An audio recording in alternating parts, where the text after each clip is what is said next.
And I'm if you're new here, welcome. I hope that if this is your first episode, you enjoy it and that you come back and listen to all the other ones we have. And if you are a loyal listener, welcome back. I appreciate you.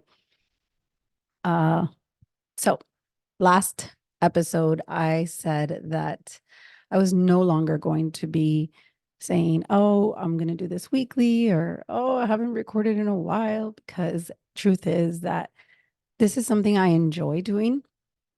And every time that I put like oh, I'm going to do a weekly episode and then I don't, I start to feel very discouraged. And so I feel like I'm leaving it to my intuition. Like, when I feel like I have something to share, then it doesn't feel forced. It feels like what I'm sharing is more, I'm coming from a place of like, hey, I have something for you guys. And I do definitely want to have guests on again and do all that good stuff. But for whatever reason, like I was actually having this conversation with somebody yesterday. Uh, Ever since I sold the restaurant, I have, I feel like I have less time, even though I have more. And it could be because I haven't released yet, uh, energetically, we could say, or emotionally, the restaurant fully. I'm just starting to realize that there's still like a big, I guess a part of me feels like I'm never really going to release it fully, but it's still occupying a space that in some ways, it's not leaving much room for anything else, which makes me feel as if I am busier than what I actually am. It means that I am not able to show up to things the way that I thought I would with more time, which is crazy. But at the same time, it's also teaching me that uh, things take time, right? Like letting go of the restaurant and what it's been for my family for the last 50 years, and for me 44 years. Um, that part is tough, and so it can't just be done overnight. It can't be done in a few months. Like I have to find what letting go of it means to me and a way to do that, which means I have to allow whatever emotions come up to come up and then figure out, okay, this is how I have to work through that. And so it's been showing up in different ways and different things representing what I believe is part of what I'm supposed to let go of for the restaurant. So definitely it's been interesting. And I think more than anything, it's been interesting to realize how busy I feel, even though I'm not as busy as I feel. I'm busier, but not in the way that you would imagine. So a lot of times it's you could say you could be expressing to people certain things and being like, oh, I'm so busy, I'm so busy, I'm so busy. But then you look back and you're like, wait, I was running a restaurant, I was taking a course, and I started working um for somebody else. How do I feel like I have less time to do things now? And it wasn't until I started to like be like, wait, what's going on? It doesn't make any sense. Uh, that it hit me that I was like, oh, this is not having anything to do with time or with being busy. It has to do with the things that have come up since I've sold the restaurant and how easy it is sometimes to revert back to I'm going to old patterns, old behaviors, maybe not wanting to feel what is coming up. And so I'm trying to practice what I preach. I tell everybody like I've always wanted, and I know I've shared this in the past, but I've always wanted to be in a field that will help others, right? Because I tend to be that person in everybody's life. But I realize that when you're that person in everybody's life, you're doing it from a place of like wanting other people to grow, wanting other people to learn. And obviously, there's a benefit if you're in a relationship with them, if you're in a friendship with them. And so there's a benefit to you And you, it's like, it's not possible to force somebody to learn and grow. Like, like you may want it with all your heart, and you may do everything in your power to want somebody to realize something. But, like I've shared in the past, where our job is to plant seeds, especially as parents. And I think that's what I want to talk about today, because yesterday I was having a conversation with one of the boys. I haven't really gotten his clearance, so I'm not going to say which one, but I'm grateful that I have three boys that are very, they trust us with their things. They come to us. And a lot of times as parents, especially this day and age, when they're like, you could hear so much, so many negative things about, oh, you're not your kid's friend. You're the parent, and blah, blah, blah. And so you're like, am I doing this wrong? Am I doing this wrong? But then I see other parents who are completely blinded to what is going on in their kid's life, because their kid feels afraid to come to them with things. And so I ask myself, like, would I rather be ignorant to what is happening?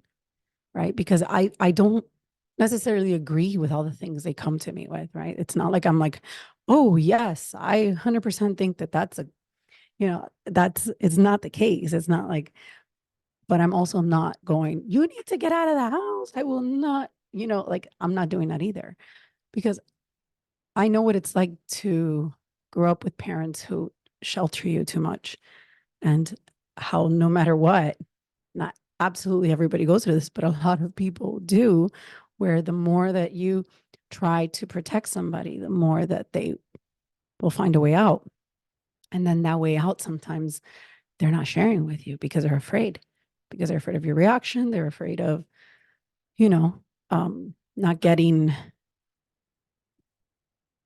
I don't know what I just clicked. I don't know what I just clicked. Anyway, so, okay, get back to your thoughts, Elizabeth. Let's see. So, okay, there we go. So it's hard sometimes to be there and be able to give an opinion to your children about things, but also still be a parent, because sometimes they bring you things that you're like, oh, no, I don't want to know this. But do I really not want to know this? No, it's just that it's a lot. It's a lot. But if I don't know this, and it's a lot for anybody to have to hold by themselves, and if they're going to somebody else, who are they going to? And so, but that's not entirely what I wanted to speak about. What I wanted to speak about is that out of our three boys, we have one boy, one of the boys, they're men technically, but they'll be my boys forever, that tends to ask for mine and my husband's opinion, right? Like, he asks us for both of our opinions. Usually the other tend to side, but this particular one tends to, whenever there's a decision to be made or something that he may be like kind of juggling, he comes to us and wants to hear our opinion. But he's already coming to us knowing that our opinion is going to discourage him from whatever he's saying that he's going to do. He's expecting that. So he's replaying this in his mind, and he knows that that is what's going to happen. So yesterday, he came to me to ask a question. I won't go into details about what it was. And my response, he immediately goes, oh, I knew that would be your response. I knew that that's exactly what you were going to say. And I'm like, so then let me ask you a question. If you're angry at my response or my opinion, why are you asking me? Like, why do you continue to ask me? If this is your decision to make, why are you asking me what I think if you're going to put so much weight on my opinion? Oh, because I care. You guys are my parents. So I want to know what you think. So I was like, in some ways, you already knew what we were going to say. And he's like, yeah, because I already thought about that. So I'm like, so we're just reinforcing your doubts, your concerns. But then I started to take a step back and was like, okay, my opinion and my advice usually comes out of fear, right? Out of fear of him making a decision that may lead to a mistake. And then I started reanalyzing myself and my husband's response. And I was like, yeah, I'm what I'm doing is not good. It's not, because I should be providing support. Like, yes, he's coming to me for my opinion, but my opinion, right? If it was me in that situation, would be different because I've been his age. And I'm not saying, okay, I didn't make a ton of mistakes. A lot of times we want to prevent our children from making mistakes, but it's those mistakes that led me to who I am today. So why would I want to prevent him from making mistakes? Like, then you don't really try, you don't really know. How do you learn? And so I realized that, like, oh, I'm I'm very like I'm just trying to protect him with my opinions, which is not okay because he values it so much. And one day I'm not going to be there, and neither is my husband. We're not going to be there. I tell him one day neither of us are going to be here to give your opinion. And I love how much you value our opinion. I love that, you care to share these things with us. But we need to do a better job of being supportive, of encouraging you to make your own decision versus trying to discourage you from what we think is a mistake, because it may not be a mistake. Like if I had come to my parents and be like, hey, so I met this guy and I barely know him. And, we're going to start having sex and who knows, I might get pregnant. That was not my plan. I didn't think about this, but I knew that the things I was doing had a consequence, right? And now I say this a million times, like that was not, I'm not saying that people should go out and do irresponsible things because what I was doing was irresponsible, but it led to the best thing that ever happened to me, which was having my son, having Andres, one of my boys. The other two I didn't give birth to, but that one I did. And so I am not that parent that tells any of the kids, right? Like, don't have a kid young because I don't think it was a mistake for me. I don't. It could be for somebody else, right? But to me, it was one of the best things that ever happened because it woke something up in me. And I know I've shared this in the past. But that's my take on it. That doesn't mean that somebody else's take. My husband has been the opposite. And it's not that he thinks his children or having a child at 19 was a mistake, because he also feels that it did light a spark in him, and it pushed him to do everything in his power to oh my goodness gracious, I thought I wasn't recording, that to do everything in his power to be the person that he is today, provide for his family, and he's a great provider. So at the end of the day, he just didn't want the kids to do it that way. He felt like, hey, you can do the same thing differently, but that's like, then we get frustrated when they're not doing things the way that we did it. And it's like, we can't do that. Like, that's impossible. We're trying to make them do something that we did differently. So stop. And right now I find myself in that same, in that same situation, that when the kids come to me with something, my opinion, my advice is coming from protection, that mama and the data, it wakes up and it's like, wait. I don't think that's a great idea. And it's beautiful when your kids value your opinion. But if you're not careful, you're going to not allow them to live. And then what's going to happen one day when you're not there, right? Then all you've instilled them with is a ton of fear, a ton of fear to make a mistake, to mess up, to basically afraid to fail, afraid to, and then they become like perfectionists. We're always trying to do everything right. And it's like, that's not what I want, because I've struggled with those things, right? Maybe my parents caused it, but maybe it was self-induced. I don't know. But a lot of my childhood was trying to do things the right way until one day I started doing everything the wrong way. And we went from one extreme to the other, which is also not healthy. Uh, so I guess this entire podcast is about uh, trying to like see the role that you're playing in other people's lives. And whereas like what is the role that you're playing? How is it how is it interfering? Is it encouraging? Is it supporting? Like, you could, like a movie, right? Are you a supporting actor? Are you the main character? Like when it comes to our children, we're supporting actors. But sometimes we think we're the main character. And so we want to guide their life because we feel like their life is a representation of ours. Like they represent us. No, they are their own people. They are their own main characters. You're a main character in your own life.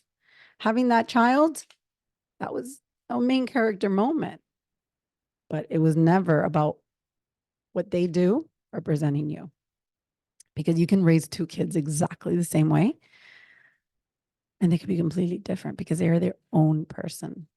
And so, yes, we do mess up our kids and our parents mess us up, and then everybody contributes to trauma, and we all leave a little something, but hopefully we leave a little less than what was left for us, and our parents leave a little less than what was left for them, and we're all learning and growing, and our kids will do better. But they'll still mess up. And so I think sometimes we want them to not mess up because we know that it's painful and we know that it's difficult and we know that the road it's not easy. But the truth is that an easy road, where does it go? Like, where's the story? If you're watching a movie, you're reading a book, and there's a motivational speaker somewhere, and their story is just like, no, yeah, so I lived my life and everything was beautiful and perfect, and I just stayed on the road and I never veered off. I made it to my destination. Like, who the hell wants to hear that? Who wants to watch that? And I'm not saying like that we should live our lives so that we can entertain other people. That's not what it's about. But I don't know. I don't see it that way. Maybe somebody else will completely disagree with me and say, I want my life to be like perfectly, predictable and safe and calm and peaceful. And I'm not saying you can't have that. What I'm saying is that if you want to make a left at the fork of the road, or if you want to make a right, or if you want to go off, what is it, off-roading, why not? And as parents, as individuals, as human beings, I think it's important to take inventory and to be like, what role am I playing in somebody else's life? Am I trying to control their story because of the narrative I've told myself, because of the role that I decided I was going to play in this person's life? And I think that that's been a huge eye opener for me, because anytime that now I am speaking to somebody, giving advice, uh, sharing my own experiences, that's a question I ask myself. What role am I playing here? And I also ask the other person, like, what do you really want from me? Like, do you want to hear what I think, or do you just want me to hear you? And I know that that's something we've heard. I know I've heard that a lot recently in social media and books I've read, and about like, asking people what they want. And with the kids, that one's a big one. I think with our significant others as well. Like, I think as a woman, sometimes we just want to vent. Like, we just want to talk. And men have this need to fix things. Like, they want to make everything better. And I am surrounded by men. And so sometimes it's, I don't need you to fix anything. If I'm crying, I just cry. Just need you to hear me out. And it's just a matter of communicating that. If somebody doesn't know how to ask, but if we know better, then when we're in a conversation, a discussion, if we're able to approach it from that perspective of like, hey, what do you need from me right now? And I don't always remember to do this, but I'm trying to be more aware of it so that I can be what that person needs instead of the role that I think I'm meant to play, because it's it's really all about that. It's about the stories we tell ourselves, and then the roles that we decide to play in other people's lives. And then the ones that are closest to us are the ones that we've taken on these roles that don't even belong to us. I know I've found myself parenting my mother at times, and I've had to be like, I'm not her parent, I'm her daughter. And I've had to take a step back because I took that role. I took it. And whether or not at some point or another it was assigned to me by mistake because it was never my role, I I I didn't have to continue to carry that role. And so I've carried that role in many different relationships where it doesn't belong to me. And even now, like, I am a parent, right? And I have children. Uh, and they're adults. So why am I still trying to parent them in that manner? It's a control thing. And it's a story we've told ourselves. And for me personally, because I feel like I say this often, and I'm saying this because sometimes I don't remember what I talked about in previous podcasts. So if I'm repeating myself, I apologize in advance. But when I repeat myself, it's because it's true and it's important. But I truly think that I will always be the type of person that will want to grow, uh, as long as I'm breathing. Like, if there's something I can learn and I'm on my deathbed and I can learn something there, I probably will, because that's, and I don't like to say, oh, that's who I am, as if like, but it's part of like what I feel I enjoy about life. It gives me purpose. It gives my life meaning. And can it sometimes be detrimental? Yeah, of course, because I can become so consumed by it that that's all I want to do. It's like, okay, I learned that. Now I'm off to learn something else. And what else can I learn? And what else can I learn? And what else can I learn? And then it's like, when do you live out what you're learning? And that's a huge thing that I think the past few years have taught me, and that I finally am in a role, my job, that I can help others that actually want help, not trying to help people. I think this is how I started this conversation, not help others that are around me by forcing them, you know, into the things that I I think that will be helpful to them. And so I've often said how my father has been one of my biggest was one of my biggest teachers. I still say he is, because his teachings come alive sometimes, of like the seeds he planted, um, in a book that I read or a podcast that I hear, or something experience that I'm having. It's like, oh, there it is. That's what he was trying to teach me. And so I, that's a constant reminder to me that when my dad was teaching me these things, I'm sure it would have been great for him to see me embody it, to see me live it out, integrate it, to be able to witness it. But he didn't. And maybe he can now. I hope he can. But regardless, it doesn't matter, right? He planted those seeds, and I'm grateful that he did. And that's what I find myself like constantly reminding myself that that's all I can do. And so during this eclipse, one thing that I let go of was that constant need to feel responsible to create consciousness and awareness in other people. It's something that has existed in me for as long as I remember, but there's always a benefit to the people closest to me, that I want something out of it as well, because it helps our relationship. And like, if my kids are like, if they listen to me and they become more aware, then it helps me have peace of mind. Hey, they're at least I know they'll learn. They're not going to make the same mistake 25 times. They'll learn because they have awareness. But you can't just teach awareness. Like, somebody has to be willing to have it, develop it, and then work on it. And it's hard. It's hard. Awareness is hard because it creates a responsibility. And so not everybody's ready for that. Not everybody wants that. Some people want to live ignorant. And I don't say that in a I'm better, because I don't believe that. I believe that some people just, they're not here to do that right now. and or they're not ready to do that. I think in the past I've been very judgmental about it, or I've had that superiority complex that I felt that I had a lot when I was in religion, where I was like, like people need to wake up, and it's no different. Like that exists in me. It doesn't exist in religion, and it doesn't exist in spirituality, and it doesn't exist in me learning something new. It exists in me. And so that was something I needed to see myself um, kind of doing. I had to experience doing it and realizing, oh, wait a minute. I thought that was just with religion. No, it's here again. So this is a me problem. It's me. I am the problem.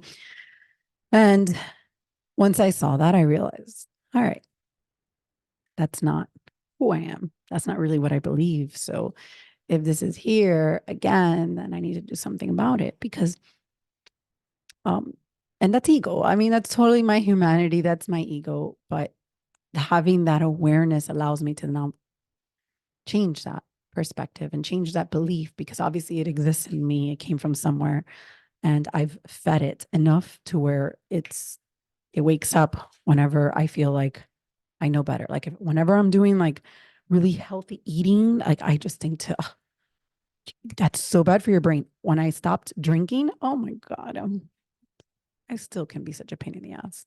Like sometimes I don't even want to hang around people who drink. And that's like, that is, I realized like that the reason I was staying away from alcohol was the exact, I was creating that same feeling in myself. I was lowering my own vibration. I was making myself feel so uncomfortable because I was being so judgmental. Like, that's bad for you. Like, that's bad for your brain. Why are you doing that? Why do you want to get drunk? Blah, blah, blah. And it's like, okay, I reached the other point. So then but I feel like I have to live through those experiences in order to see myself. You have to be willing to see yourself. You have to be willing to hear somebody else call you out on your shit and be like that's why are you like that? And then be like, why am I like that? And take a step back and be like, okay, that's not at all who I want to be. That's not at all who I really am. So why am I allowing myself to get there? It's because at some point, like I let this, I did something and I feel really good about it. But at the same time, I'm pissed. I'm pissed that sometimes being ignorant feels more free. But that responsibility that comes with knowing more,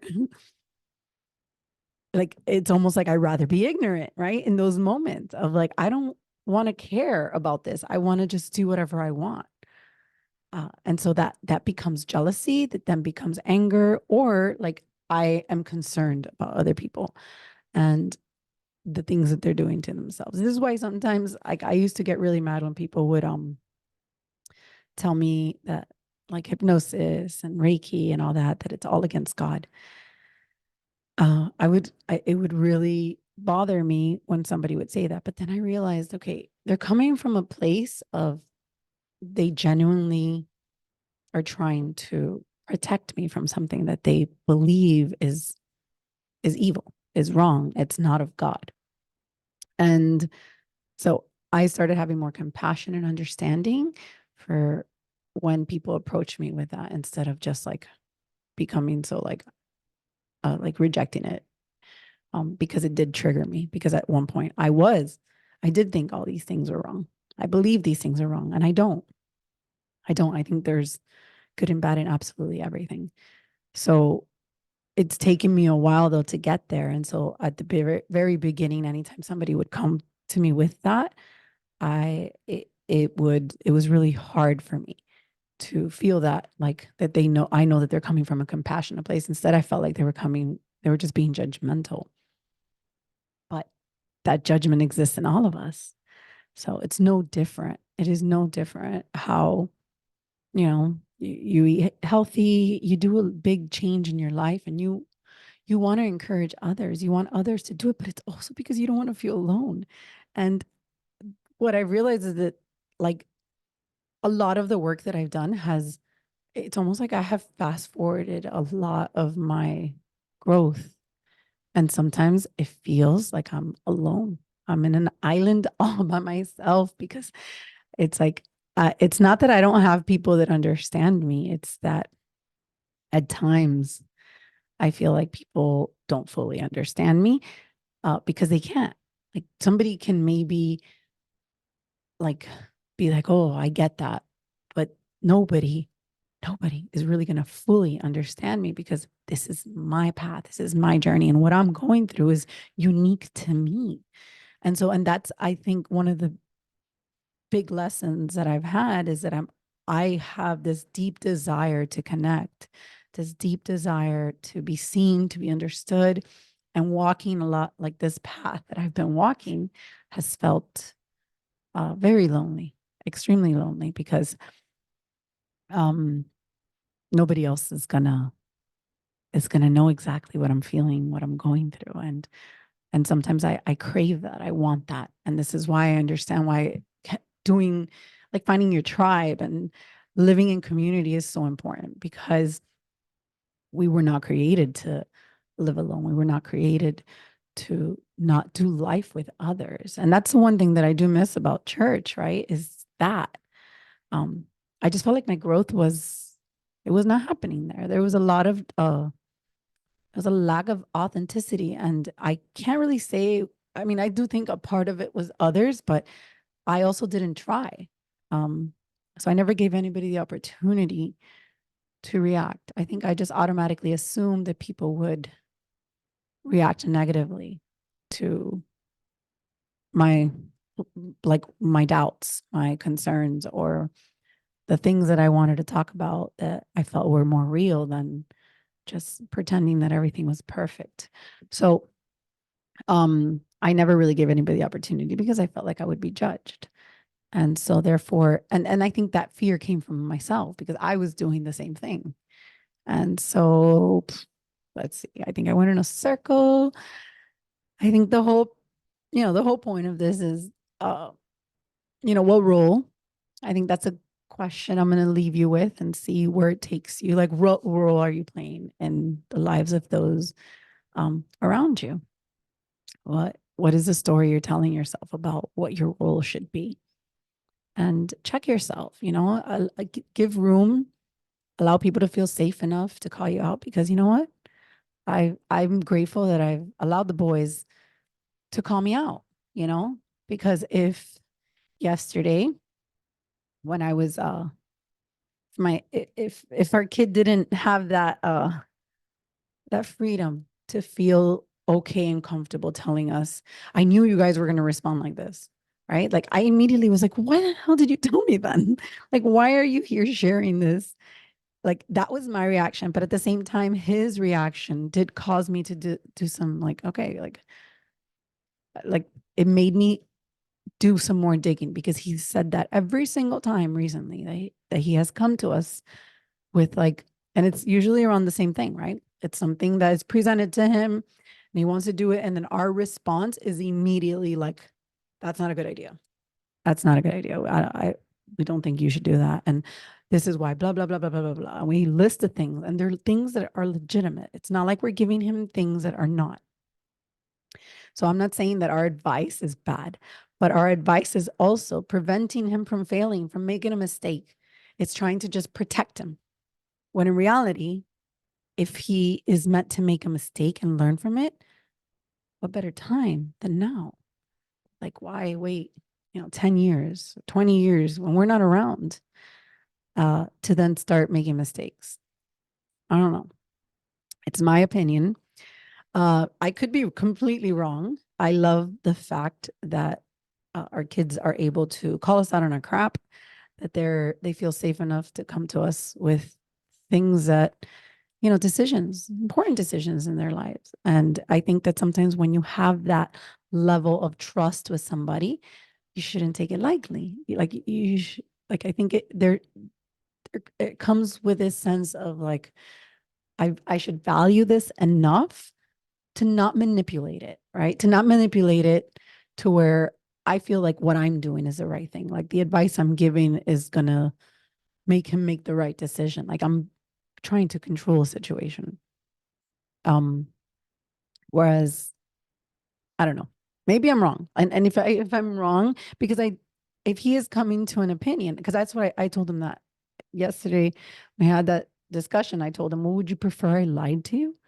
I said, would you prefer that I didn't tell you what I really thought?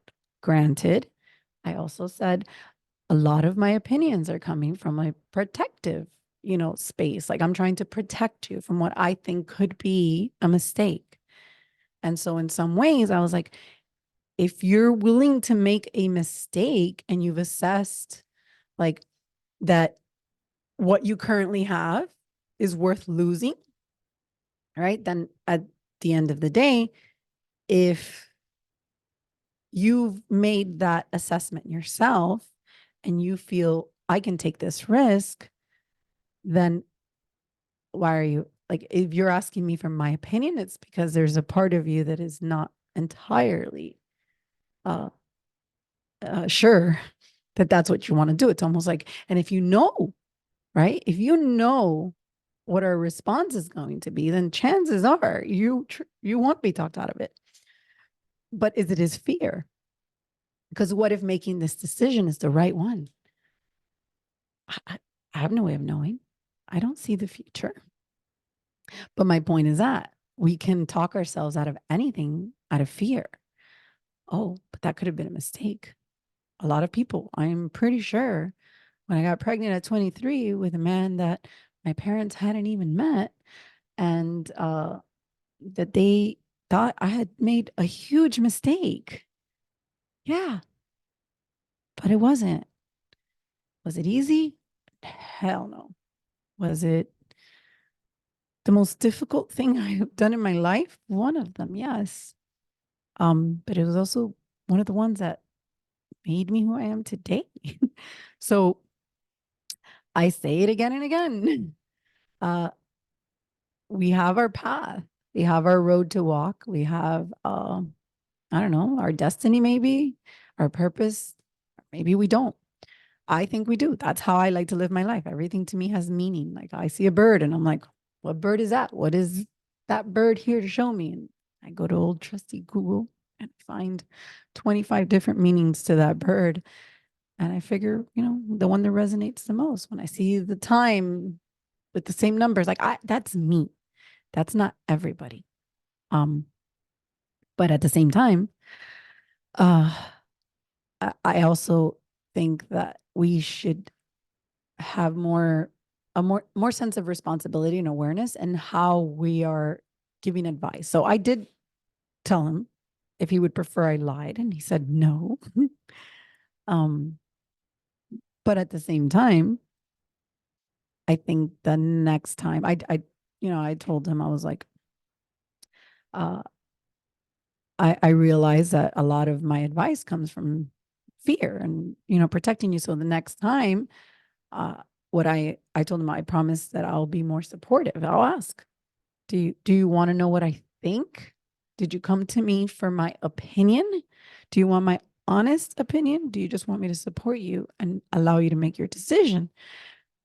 I don't want him to constantly feel the need to see what other people think, because I believe we need to learn to make our own decisions, to make our own mistakes. But I appreciate that he thinks that way, because maybe it is a way to protect himself from being impulsive, from making the wrong choices. But I want to do that in a responsible manner. And I think that the way that we do it in a responsible manner is to allow that space, the person to feel safe enough to say, I am coming to you because I'm afraid I'm going to make a mistake. And then maybe digging deeper into that instead of what the decision is. Because if this is something that is happening often, then hey, maybe you're just afraid to screw up. What's the worst that can happen if you screw up? I think like one of the things I told him was like, when I see, because I know I texted it to him. Oh, and I think that's exactly what I'm going to leave this with, which is making mistakes means you're trying. Making the same mistakes means you're not paying attention. So I'm going to leave you with that. Like, mistakes are not bad. Um, and to me, oh, the other thing I said, this is my first time parenting who you are at the age you are, right? Like this is the first time we are parenting you because you're not your brothers. You're not either of them. So even if, you know, it doesn't matter. Every single child that you have, if you only have one, each stage you have a different child. Child that just left, it's not the same child that's before you. And you're a different person, you know? So everything has to be approached with a open mind and the perspective of like, how am I approaching this? At least this is my belief, right? Like you can completely disagree with me, and I would love to hear different opinions. It's not about being right or wrong. It's about being open to saying, huh, never thought of it that way. And so I'm open to if somebody has a different opinion or a different perspective to hearing it out because again, first time I'm doing this. Um, and so far, I'm sure I've screwed up a bunch of things, but so far, I feel like just being able to have three boys that trust us with their lives and their decisions, that to me is huge. Because that's what I want. Ultimately, that's what I want. I want my 40-year-old kid, hopefully we're still alive, our 40-year-old kids to still care, and not care because they want to please us, not care because they are trying to pretend, right? Like, or out of obligation, but care because they respect who we are and that we have a authentic, genuine relationship to where my opinion matters, not out of fear, not out of, anything of trying to, please me as no, I don't want any of that. I want something genuine. I want something real. And so again, I making mistakes means you're trying but making the same mistakes means you're not paying attention. And that applies to everything you do. So as a parent, this was a big one for me. And I learned it in real time. Like I was like, must share this. And so I love that this is how I'm doing podcasts now. It's intuitively, it's just when it comes and it just feels more organic, more natural. Um, and I feel like it'll be appreciated more. So thank you guys for listening. Thank you guys for being here today. Um, remember, you can leave voicemails. I always say that and I always forget that it's there, but I don't even know where it is. I've never done it myself, but it'd be pretty cool. Or you can leave a message, a review. You can send me an email, whatever you like. souldeepin@gmail.com. Thank you guys. Love you guys and have a wonderful, wonderful day.